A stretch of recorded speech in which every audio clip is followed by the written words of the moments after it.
Information and the URL for feedback surveys are on your schedule. Please remember you can send an email to safety@drupalcorn.org if you have any concerns. If there's an emergency, please call 911.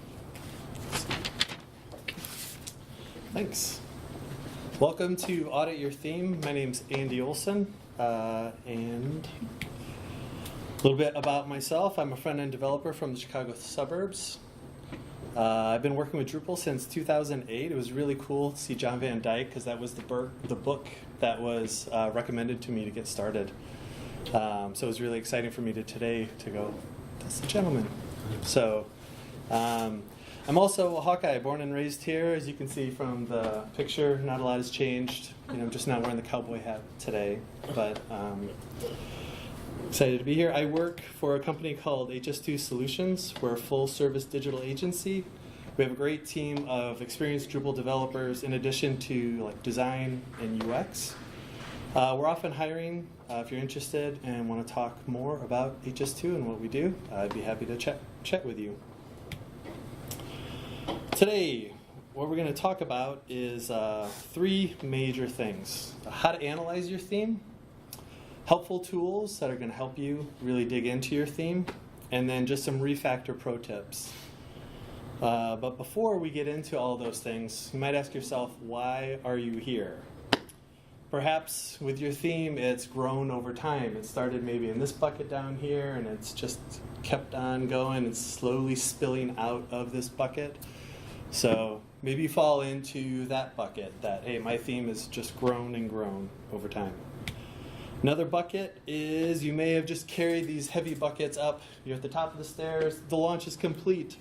Some bad things happened at the bottom of these stairs that you don't see in the photo and you don't really want to talk about. But hey, it's launched, but now's the time to really go back and audit and see what happened. Another bucket, fun bucket. You're stuck with it. You maybe are rolling into a project or inherited a project, and you really need to see what's going on inside your theme. Another type is it's a big project. Everybody's got buckets, and they're just throwing stuff all around. Maybe it's a good time now to audit your theme and take a look at what's really going on. Maybe it's your only theme, and you love your theme, and you want to take care of your loving theme. So love is spilling out of this bucket. Maybe you're in that bucket. This is a fun bucket. You're new to this. You're just in there ready to find out what's going on and really want to know what's going on with themes. So regardless if you're in any one of those buckets, let's talk about how you're really going to analyze your theme. First things first, it's a good idea to open your info.yaml file. And that'll tell you a lot of things. What you see up here is a screenshot of Bardic, right? It's going to tell us a lot, like what type of theme is it? Is it a sub-theme? Is it a parent theme? Has the base theme been updated? It's a good thing once you understand what theme it is, going out and seeing, has there been updates to this theme? And is the theme actually being actively maintained? It's going to tell you a lot about what's going on. Here's another one that is a sub-theme. You can see here this is the base theme is a Serve Foundation theme. So this is a different file. Has a lot of different regions, and this one's actually using a component library. So that's right away is telling me that this has a little bit more complexity going on. The next thing you want to do is, these are a lot of just questions to ask yourself as you're getting into it, is to inspect that libraries.yaml file. Are you loading CSS and JS appropriately? Are you using a front-end framework? And really what you're getting at is what is the level of JavaScript complexity that you're dealing with here? Other things that the library.yaml file can tell you is, are you using a CDN?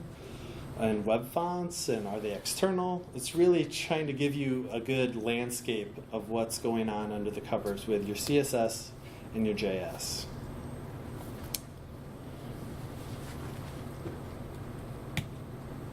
Another file to look at is the .theme file.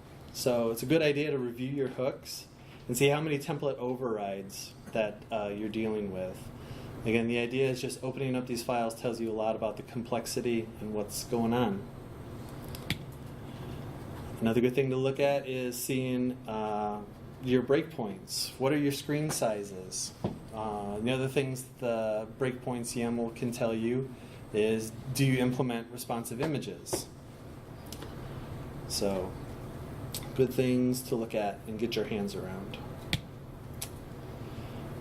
Other things is you're inspecting that themes folder is, does your site use automation? Are you using Gulp? Are you using Webpack, Grunt, Yarn? Anything else that somebody has thrown your way or maybe are inheriting? Does your site use SASS or less? I hope it's using SASS, but it may use less. But really, hopefully, you're using a CSS preprocessor. Does your site use a pattern library? There's been a lot of talk about whether it's internal or external. Again, what you're really trying to do is get the landscape of complexity of what's going on. Another thing to look at is the templates. So how many templates do you have? How are they organized? Is there one folder for all of your templates? Or do you have subdirectories for like blocks and node types? If you look at Bartik, it's very simple. It has just one folder. The Umami theme has at least 3 different folders. One with components, and inside of there it's broken out into blocks, navigation and search, a content folder, and the layout. And Classy as well has multiple folders. So again, you just kind of want to get a good feel for how it's organized and see if it can tell you anything about complexity.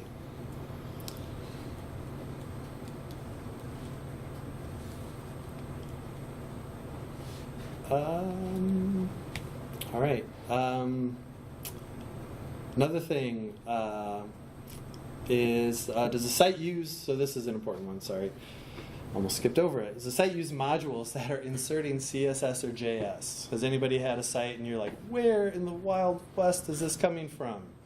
And it's, if it was a D7 site, it might have been the CSS injector or JS injector, which are dangerous little modules, but used responsibly can be really helpful. But in D8, it's now called the asset injector. What, pardon? Those are tricky sometimes, They are tricky. Just to go a little deeper on that, something that I always get resistance because I always want to add CSS and JS injector, and everybody's like, no, it becomes a hot mess, it's horrible. The way I implement it is saying how much it saves my bacon when it's in production and you don't have time for a release and you just need a really quick fix. The rule is it's okay to add those rules and put them out there as long as you immediately create a JIRA card for the next sprint to fix and remove upon deploy and add it to your theme. So I don't, you solve it by process. Don't blame the tool, blame the process. So it's been, again, always a little controversial, but as long as you don't, you handle it in that way, it's a very good thing. Can help you fix problems fast. Let's take a step back here and talk a little bit more about site auditing. So now we were in the theme file, we were looking at all these things and really getting a good feel for what's going on in there. Let's just take a big step back and take a look and see if your site has analytics. Ask some big questions before you really dive into your theme is, what is your browser support? I should just have that tattooed on my arm. Just hold up. Project, what is our browser support? What are your top 20 most requested URLs? Again, that's going to tell you what kind of site is this. How much mobile traffic is your site receiving? Today, now, not when it was built 3-5 years ago. It's a good thing to take a look at as you're auditing the site to see, as I'm inspecting and looking at things, how much do I really need to be thinking about mobile and performance? Because ultimately, this audit is going to lead to action, right? So a lot of what we're talking about is complexity, snapshot of where you are based on where it came from, and how am I going to take action upon this, okay? So dare you look at the 404 report and just start seeing what that tells you. Another great thing, if you have the opportunity for this, it's not always the case, but is the original developer available for questions? So one of the things that I like to do is not just interview them and say, what's this file, what's this library used for, and just overwhelm them after you did kind of this audit. The first thing I highly recommend doing is asking them to navigate the site with specific tasks. The developer that was on the project will tell you volumes more if you just have them use the site, and they'll add anecdotes that you would never get out of anything, any conversation that you would have driven based on things that you would find. So that is a good first step to doing that, and it's really hard. The second bullet point here is really hard. Listen, don't lead them. Don't say, what about this? What about this? Kind of sit on your hands, button your lip, give them the task, watch, and ask them, have them tell you what's going on and different things that it's touching. Lastly, feel free to review your findings if they didn't touch on something, and then again, hear what they have to say. All right, so we've kind of gotten the lay of the land. Taking that big step back, we've talked to people. What are some other helpful tools that are going to really help you audit your theme? I'm going to talk about 3 today. First one is Parker, which is a CSS CSS analysis tool. The next one is Analyze CSS, which says it better, right? And the third is Lint. We're going to touch on Lint. So these are great, helpful tools. First, what is Parker? Parker is a style sheet analysis tool. It runs metrics on your style sheets and report on their complexity. So it's a really cool package that you download and you just install with NPM. It allows you to measure local or remote CSS files. And in the end, it outputs JSON. Let's see Parker in action. And I'm going to actually analyze DrupalCorn and Drupal.org using these tools, using Parker and Analyze CSS. So step 1, I didn't have, since the site is aggregated, it has aggregated CSS, I downloaded all the aggregated CSS files for each of the home pages, and I just put them in a local directory. Ideally, it'd be great when you have your own project and you have the ability to get to your own CSS. I didn't have that luxury here and just wanted to analyze the site in context.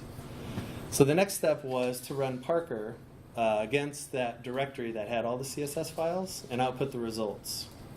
And I outputted them as JSON. And what did that tell me? So the DrupalCorn site has a total of 5 style sheets. Again, that's not really fair because they're aggregated into 5. But again, when you run on your own local theme, it can be very telling to see how many actual CSS files you have.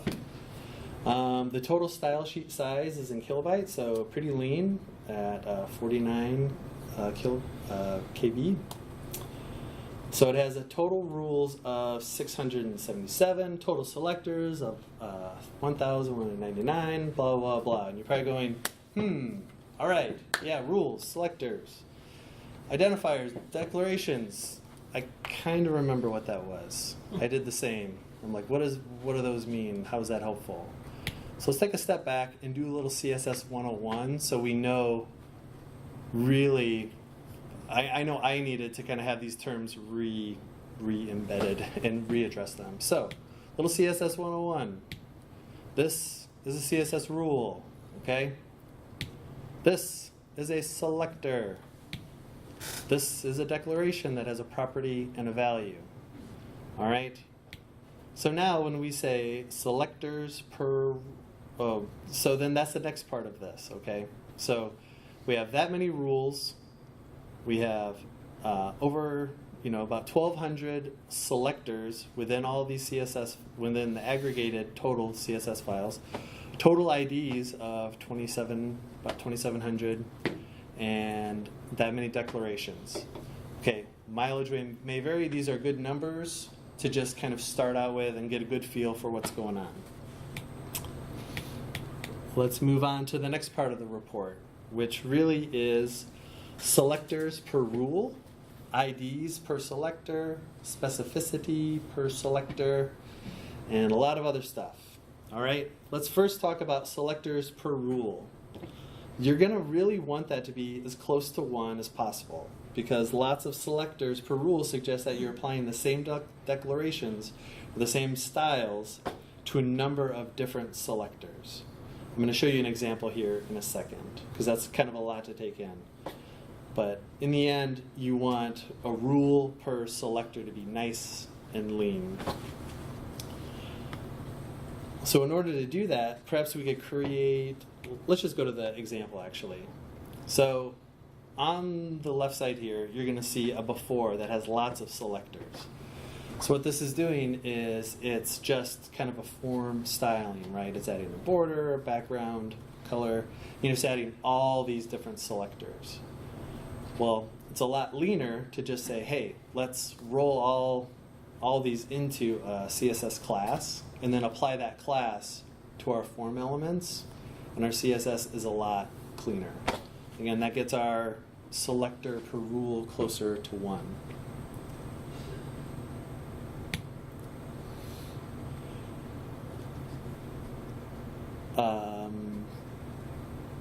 Next part is, let's go ahead and move on to specificity per selector.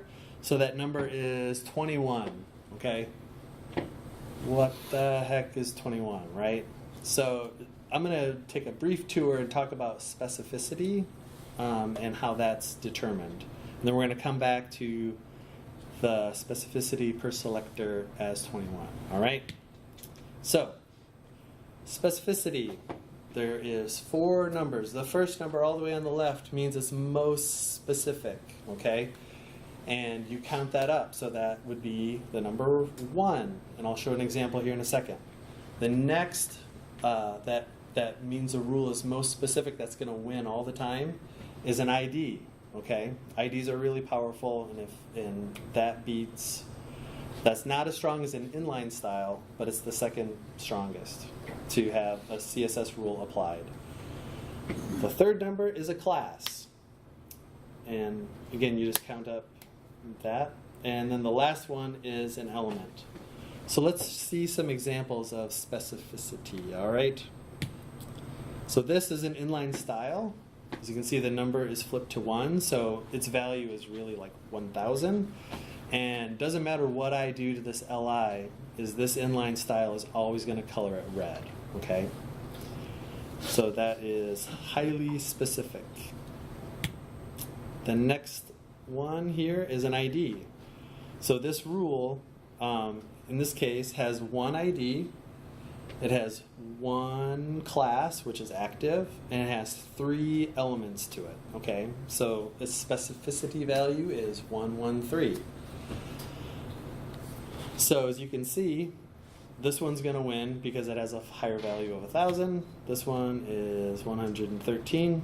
So it's whatever rule is applied, it's not going to win. This is the weakest one because it's only made up of just straight elements.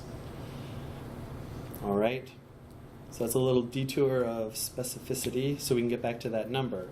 Last things to note about specificity is there's pseudo elements that just get they're 1 value, and there's a universal selector that has no values. And lastly, as we all know, the dangerous important always wins, right? It's basically any rule that has important is an automatic win, and that style will always be applied. Unless there's another one that it fights with that's also important. And then the cascade, you're exactly right. So if I have an important at the top, an important at the bottom, because it's a cascading style sheet, that second one will win. The numeric win, okay. Yep. All right, let's get back to it. So I said you want that specificity per selector value to be 10, right? Because if you remember, it's 0, 0, 0, 0. Classes are a 1, 0. So that really means that if you have a class on your rule, that's ideal, right? Because in your applying classes, because you want classes and styles to be reused as much as possible. So that value being a 10 is a really good thing. It means that your theme and your style is really reusable. So if I write a button class rule, I can apply that class, and I don't have to keep writing that CSS over and over and bloating up my CSS file. Okay. So again, the fact that this is 21, it's just an indicator that, hey, maybe I should take a deeper look at this and see if there's ways to abstract things into classes, per my example before, where I had a lot of elements together. I rolled them up into a nice class and applied that class, and I have better, leaner CSS.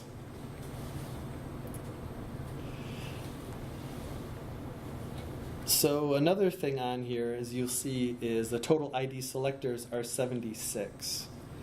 Ideally, in a nice ideal world, that will be 0, right? Because if I need a CSS rule on an ID, I can't really reuse that, right? So I'm just styling that element. I can't apply multiple IDs within my code, right? On the page, yeah. Within that page. So yes, I may have some ID selectors to really style a piece of this, but what I really want to do is challenge myself and say, okay, this is just one element on the page. If I apply a class and take all that styling into a class, even though there is one, I have the opportunity now to add 2 or 3 or 4. So really that number, again, challenge yourself, look at those IDs and say, do I really, is there a better way to do this? Because that's really, really specific. Again, if I really needed to override an ID, that's harder to do because that's higher up in the specificity. By the end, it'll probably be smoother to say that word. Maybe, maybe not. No promises.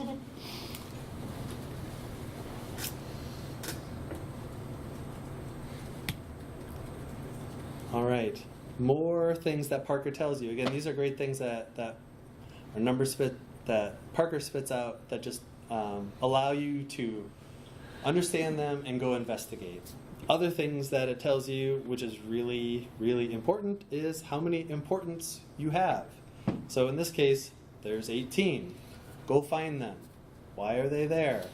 By the way, you might have some resets, and so those don't count. There might be a case, again, I'm using an aggregated file, but there may be some importance for some reason in a reset. And you might want to just take those out as you aggregate or analyze it. Just know that that might be a false positive. So all importance aren't bad if it's a reset really helping you get a cleaner start for the browser. But in the end, obviously you don't want to write your code, your CSS with importance.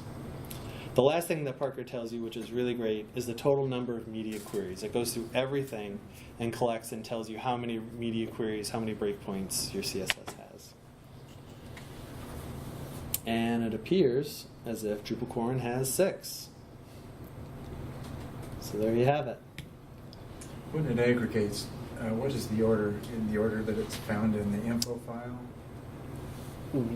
The order... If I aggregate 5 CSS files into one, what is the order? Because the last one would win. That's a good... Does it come from the theme.info file? Because that's where you declare the CSS classes to call. That is a good question. I think what you're saying is this in proper order of how they're Or can found? You control it? Can you control Can it? you control it? Okay. That is a good question. I'm guessing that this is how they're found in the cascade because it's analyzing. But I'll have to get back to you. I'm wondering more how that file gets filled in what order, the aggregated one. Okay. I don't know. I would think it's something like, I mean, there's a lot of different parts to it, I would assume, but like the theme, you set certain files in maybe certain orders in your theme file, but then like also, well, let's see. Modules call them in. Modules also add their own, and it probably has to do with how those, or order those, I don't know the details, but yeah, there is a way to set like which order, which modules run first. And, I was going to say with like JavaScript files, they can set dependencies that they need before that or something too, but that would be different than CSS. But to that point, I think to reiterate here is we're just talking about this list, how they're brought in. Again, it's not really fair because I'm using an aggregated file. I'm just doing this for the example. Right. It'd be better to just run it on your own theme and see how that is. But this is also telling because it might be pulling in an aggregate, another module that uses a breakpoint. And you might be like, oh my gosh, my theme only uses 4, what the heck? But really this module adds CSS and is using its own breakpoint for some reason. Again, you're armed with information to go back in and discover more about what your CSS is doing. So, great questions. Another great thing that Parker does is it outputs every single hex color that you have. So DrupalCorn has 61 colors. Hooray! You know, you should then, your CSS has 61 colors. Maybe you should ask, do I need 61 colors? Maybe a lot of these colors are close. Maybe you should roll them into a SASS variable and get a little more consistency going on. One other thing is I doubt that DrupalCorn itself has 61 colors. This might be, again, some resets. This is also playing in Drupal, like hopefully less opinionated. Parent theme. So, but again, it's a great way to just collect all your colors and investigate and say, what's going on? All right, so that was DrupalCorn. Hooray. Let's move on to Drupal. Let's see what the difference is between the two, okay? So this one, I had to download 17 style sheets to a local folder, and then again, I ran Parker against that directory, and it went through all of that CSS. The total size was 204 KB, and it had all the rules here. Again, it depends on the site and depends on what's going on. I don't have a good gauge to say, you know, this many rules, this many selectors, just because it really depends on what your site is doing. But again, this is just a great way to understand. And I'll get to it a little bit later, but just give you a little bit of a preview is I just ran this, and this is as of, you know, a few days ago as a baseline.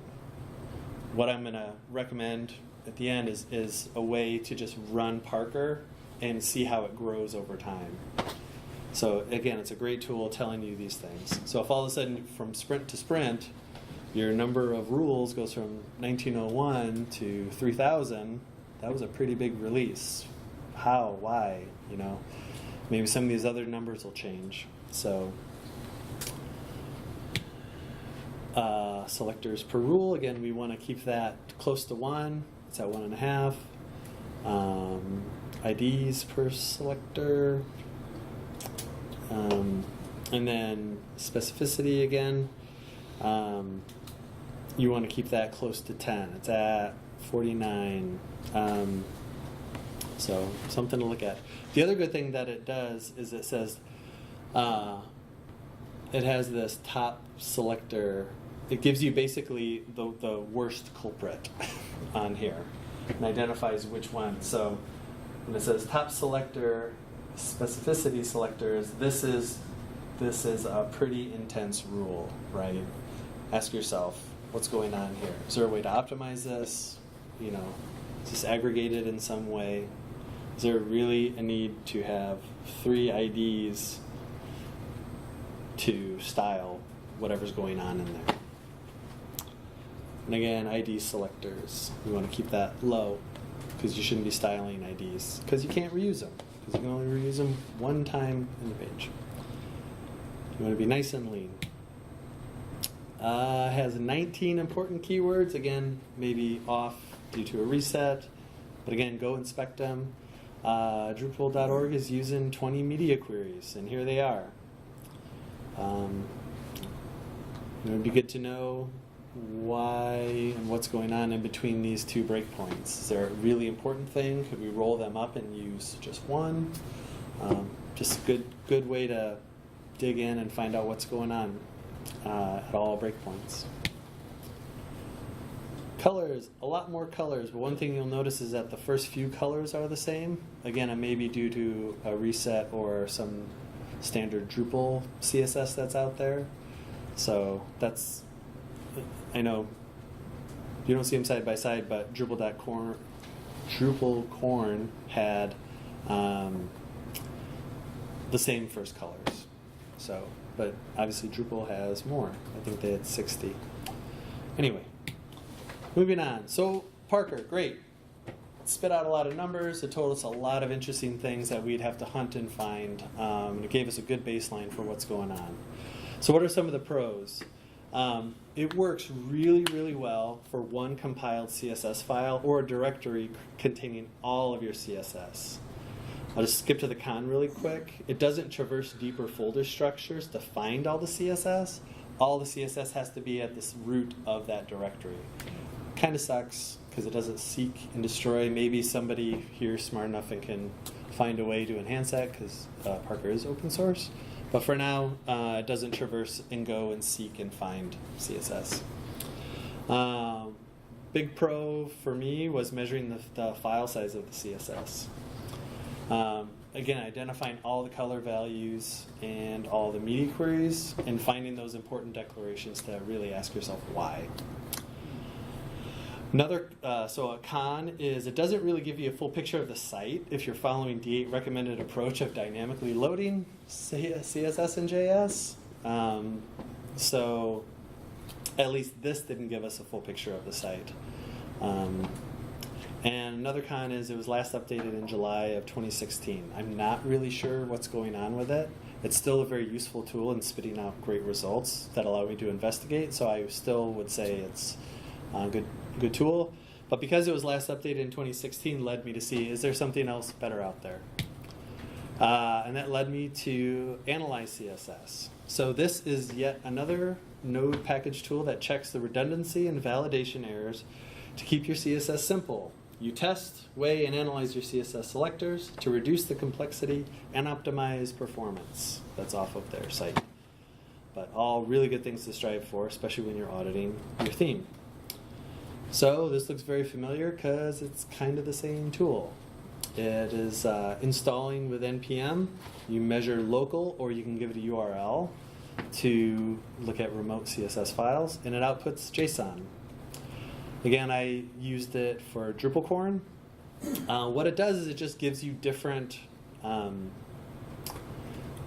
numbers and different results, but a lot of them are the same.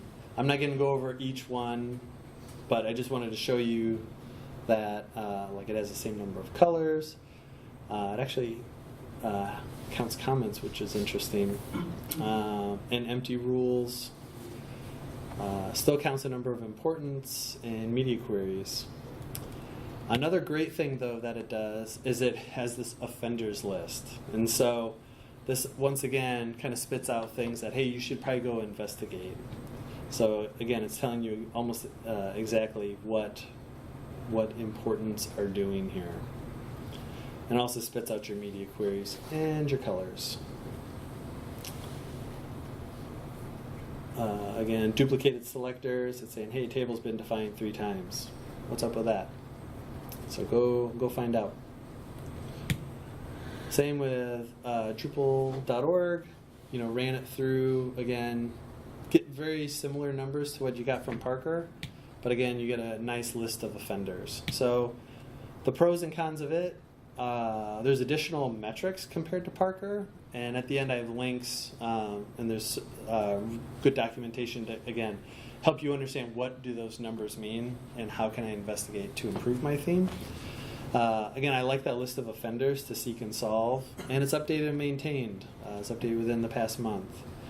Again, cons, you can't analyze multiple CSS files or a directory that contains CSS file. It doesn't seek all CSS as it traverses down.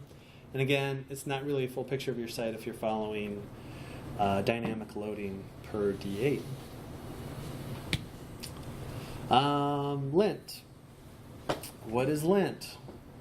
First, a tool that analyzes the source code to flag programming errors, bugs, stylistic errors, and suspicious constructs. My favorite line in this whole thing is suspicious constructs. I feel a lot of days I am a suspicious construct.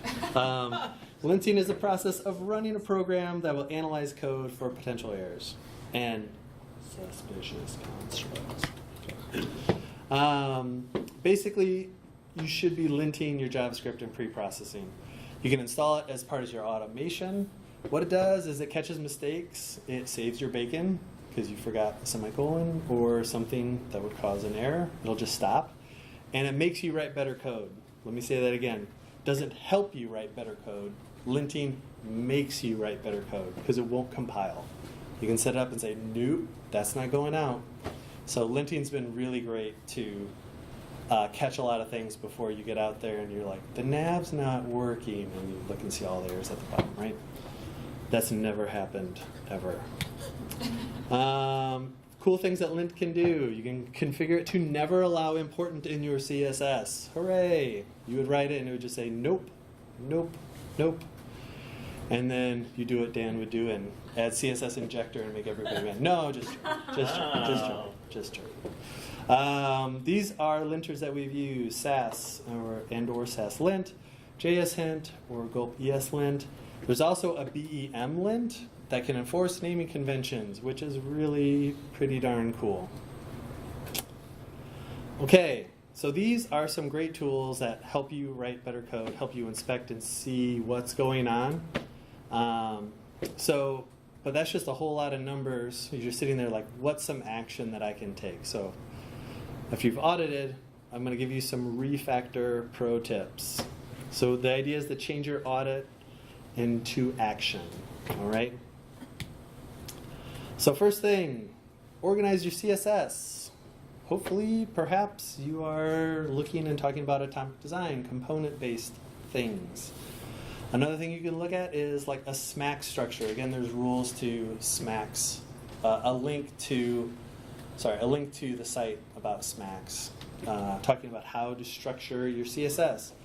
You organize everything as base, and then layout, and you have modules, and you have states, and finally, you're going to theme it. Okay, so you're growing it and organizing it in that way. Another great way to do it is BEM, like I said before. Block element modifier. Again, lint is great. That BEM lint can help you write that and enforce BEM. But BEM's great. It avoids inheritance and provides some scope by using unique CSS classes. Okay, I'm not going to go into it due to time here about a lot of BEM. But the good thing about it is it reduces style conflicts by keeping CSS specificity to a minimum level. It's readable and easy to understand, but on some level it kind of creates bloat and makes the size because the names can get pretty long. But at the same time, it really helps control the specificity of what's going on in there. Okay? More about BEM. I have a lot of links at the end. But another thing to do besides organizing your CSS is, again, big fan of using SASS. SASS is great to declare variables for colors, breakpoints, fonts, and to pull that consistency in, and a quick, easy way to see what's going on by defining variables and using them consistently throughout. You know, having 3 or 4 or 5 different shades of red is useless. That's a great tool to go to your design team and say, why? Use mix-ins and functions when possible. They're great for media queries, buttons. It's a great way to, provide consistency.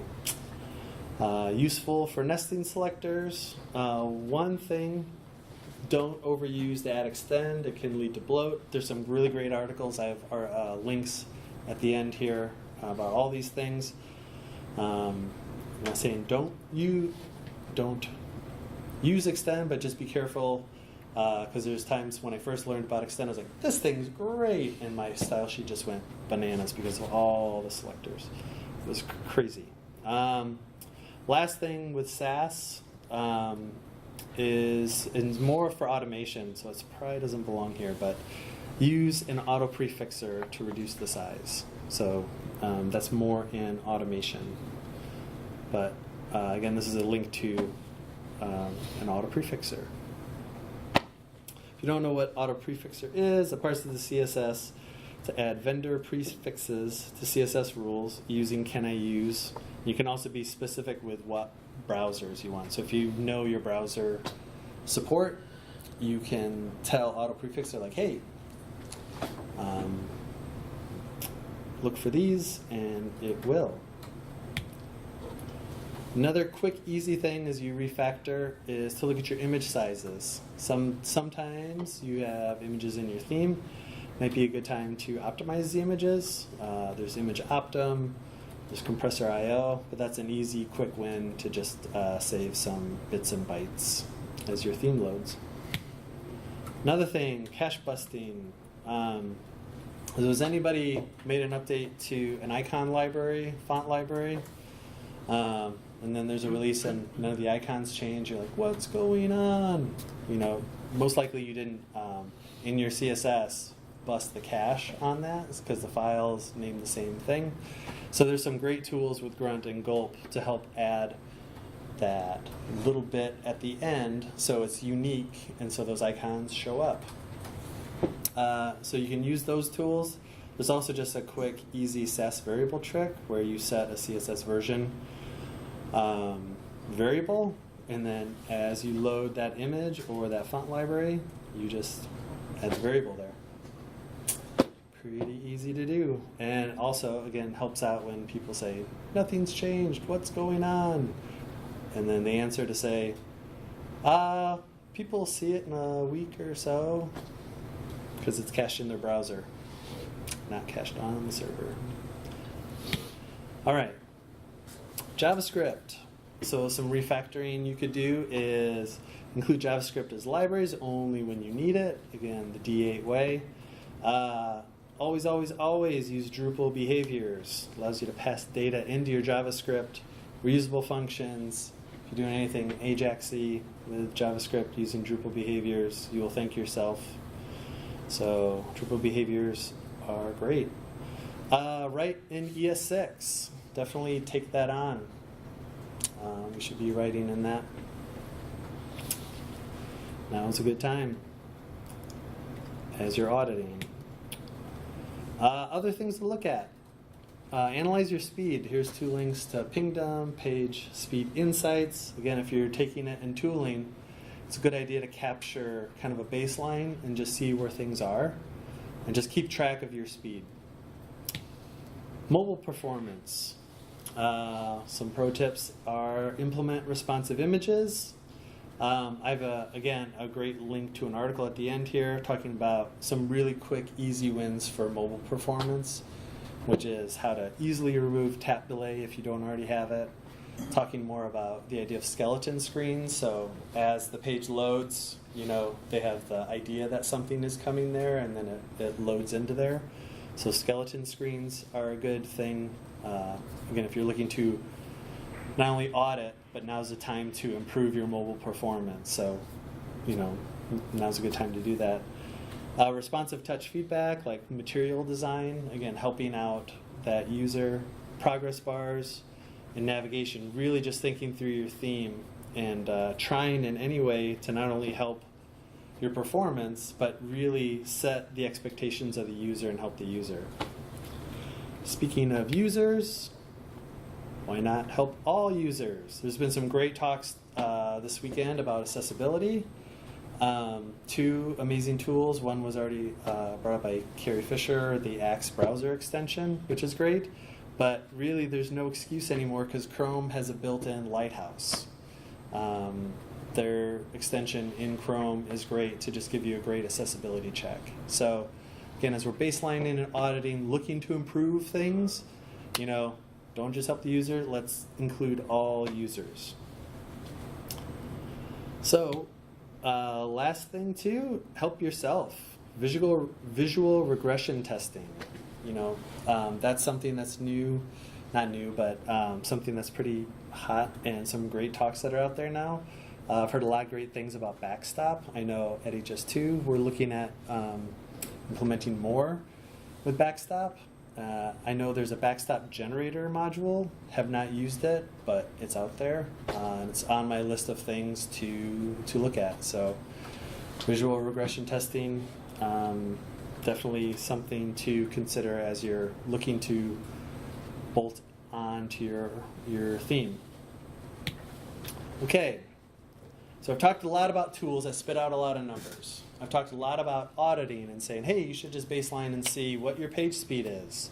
You know, what I'm really driving towards is how are we really going to measure over time? Because it's not an audit and then you go away and then you have the same problem in 4 years, right? How do we continually audit and do this? So I'm suggesting that we measure this over time. What I say is that if you're going to audit your theme, and this is something we should do now and moving forward, is create a metrics directory in your theme. Pretty wild idea here. So what we're looking to do is baseline using these tools, like the file size of your compiled CSS. So upon launch, you know how large your CSS file was. You're going to take that output from Parker or the Analyze CSS tool, whichever one you like, whichever one you feel gives you the best results, and just put it in this metrics folder. Measure your homepage load time, so that way when somebody says it's slow, it's not a new thing. You've known, or you've gauged it over time, and you can point back to what sprint possibly increased that speed. So then once you create that baseline, you put all this in your metrics folder, sprint by sprint, you're able to measure the size of your CSS. Again, you're going to run these tools because sprint by sprint, you're going to see what the offenders are and fix them and try and keep that size down. It'd be easy enough to diff your JSON export to see what has changed, like how many more ID selectors are added, like who or what is that culprit? Again, not witch hunting, but just saying what is going on here. Maybe there's a big, huge reason for that. Just challenge it and just know that you can see over time what happens. And sprint by sprint, check your homepage load time. So what I've kind of proposed here is what you do is you just take the baseline JSON output of Parker, and then sprint 1, you just have the JSON again, and then sprint 2. So then you're able to diff between the baseline and the sprint to see how many selectors did we grow by, what size did we grow by. And then lastly, proposing just making a theme-metrics txt file and add whatever you want in there. Say homepage speed is, 3 seconds. Next sprint, 2 seconds. Hooray, what did we do right? What did we do wrong? But if you track it over time, it'll tell you something, and this can just grow silently in your theme. So the audit can just live on and provide the data points you need over time. And really what I'm talking about is not only just auditing, getting your hands around what's going on, but establishing consistency. So what we strive for at HS2, we're writing SASS, we're trying to use BEM and atomic design. We're going to be consistent with projects moving forward. As we're refactoring, looking at stuff, we're looking hard at that. We're using Drupal behaviors, we're writing in ES6. We're linting our SASS and our JavaScript. So consistently, we're writing good, clean SASS and good, clean JavaScript. We like to compile to one CSS file, and we were doing that before, and I'm really glad we're doing that now because it makes these tools a lot easier to run. And lastly, hopefully I've shown you the benefits of Parker and Analyze CSS, so you can take a look and start using a CSS analyzer tool. With that, are there any questions? Yes, So sir. you're checking on page load time. Should you be doing that from an incognito window so you don't trick yourself into cached CSS files and that stuff? That is a great idea. I think there's those 2 links. A lot of this is just proposed right now. I haven't fully implemented this, but that's a great suggestion.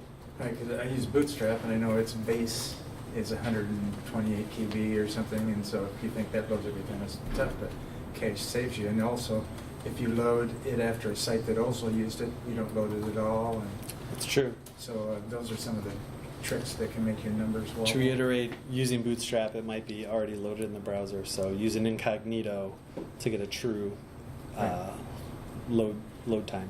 Okay. Yep. Use Lighthouse from the CLI. It'll launch the Chrome and incognito without all your extensions installed as well to give you a true time.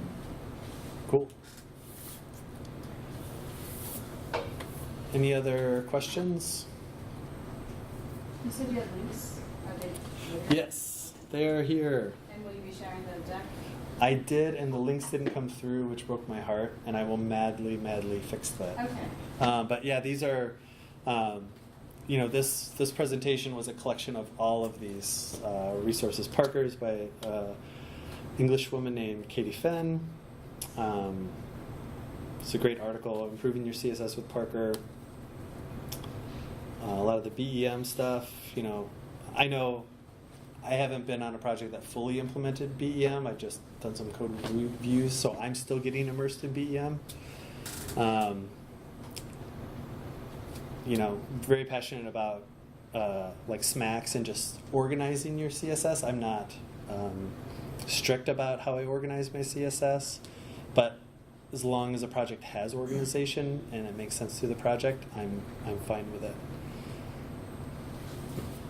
If you want to just save those as a PDF or text file or something, and send them to info@DrupalCorn.org, you can add it along with your presentation to the site. Cool. Just as a separate file too. Yeah, I actually uploaded the PDF. I should have said it at the beginning. On the page on the DrupalCorn site, I added the PDF, but the links didn't come through. So I'll try again, and if not, I will definitely do that so they get up and out there. Thanks. Any other questions? Cool. Thanks, everybody.